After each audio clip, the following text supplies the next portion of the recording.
Assalamualaikum warahmatullahi wabarakatuh. Alhamdulillahirabbil alamin. Pada kesempatan kali ini kita akan belajar pendidikan agama Islam fase B kelas 4 tentang menyambut usia balik.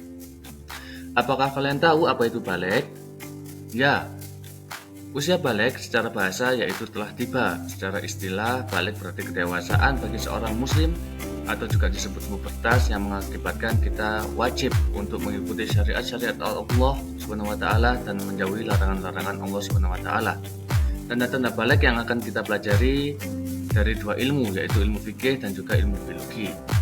Ilmu fikih adalah ilmu hasil kajian ulama fikih tentang hukum-hukum Islam, hukum yang mengatur kita tentang hubungan kita kepada Allah Subhanahu wa taala dan juga hubungan kita kepada sesama manusia. Dalam materi ini kita akan belajar tanda-tanda balik menurut ilmu fikih. Yang pertama yaitu mimpi basah. Mimpi basah bisa terjadi kepada laki-laki maupun kepada perempuan. Mimpi basah adalah bermimpi yang menyebabkan keluarnya air mani ketika saat kita tertidur. Yang kedua, haid atau menstruasi hanya terjadi kepada seorang perempuan. Haid adalah keluarnya darah dari rahim seorang perempuan pada waktu-waktu tertentu, minimal 1 hari, 3 hari, 7 hari, dan bahkan paling lama 14 hari. Yang ketiga, berusia 15 tahun. Seseorang laki-laki maupun perempuan tersebut walaupun belum mengalami mimpi basah ataupun haid ketika sudah berusia 15 tahun, maka bisa dikatakan sebagai seorang yang sudah balik ataupun dewasa. Kemudian, kita akan belajar tentang ilmu biologi, hasil penelitian ilmuwan yang menekuni biologi, salah satunya terkait perkembangan manusia. Dalam hal ini, tanda-tanda balik bagi laki-laki menurut ilmu biologi yang itu dipengaruhi oleh hormon testosteron yang mengakibatkan tumbuhnya kumis, jenggot, jambang pada wajah, serta bertumbuhnya rambut di area genetikal dan ketiak. Selain itu, tubuh menjadi lebih kekar dan berotot, jagung terlihat lebih menonjol, dan suara laki-laki akan lebih berat. Kemudian perkembangan mental bagi seorang laki-laki, dia akan menjadi lebih cuek, tenang, dan rasional, dan ketika menghadapi masalah, mereka akan lebih memilih untuk diam dan menyelesaikan masalah tersebut dengan pendekatan yang praktis.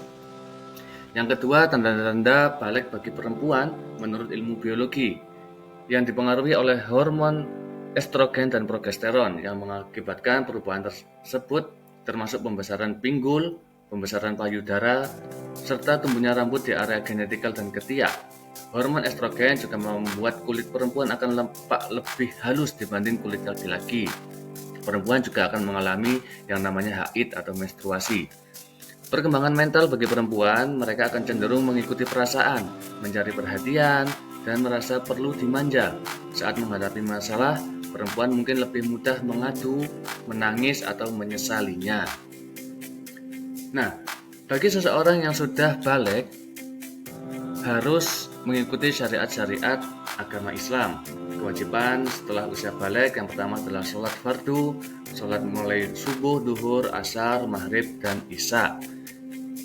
Yang kedua, menutup aurat. Bagi perempuan harus wajib berhijab dan menutup aurat dari ujung kepala sampai ujung kaki. Kemudian kewajiban mencari ilmu. Kewajiban mencari ilmu untuk kebahagiaan kita di dunia dan di akhirat kelak. Orang ketika mengalami menstruasi ataupun mimpi basah, maka mereka sedang berhadas besar. Dan larangan bagi orang yang berhadas besar yang pertama yaitu sholat, yang kedua sujud tilawah, yang ketiga sujud syukur, membaca Al-Quran, menyentuh Al-Quran, tawaf, maupun iktikaf di masjid. Kemudian ketika orang tersebut telah berhadas besar, maka diwajibkan untuk bersuci dari hadas besar dengan tata cara sebagai berikut. Yang pertama, mencuci kedua telapak tangan, mencuci alat kelamin dengan tangan kiri, membersihkan tangan kiri dengan sabun yang digunakan dengan air mengalir. Yang keempat, berwudu dengan sempurna. Yang kelima, menyela-nyelai rambut kepala dengan air. Yang keenam, menyiram air ke seluruh badan mulai ujung rambut hingga ujung kaki dengan membaca niat sebagai berikut. Nawaitul wusla biraf'il hadasil akbari minal jinabati fardholillahi ta'ala. Nah, sekian pelajaran kita pada hari ini. Semoga bermanfaat. Wassalamualaikum warahmatullahi wabarakatuh.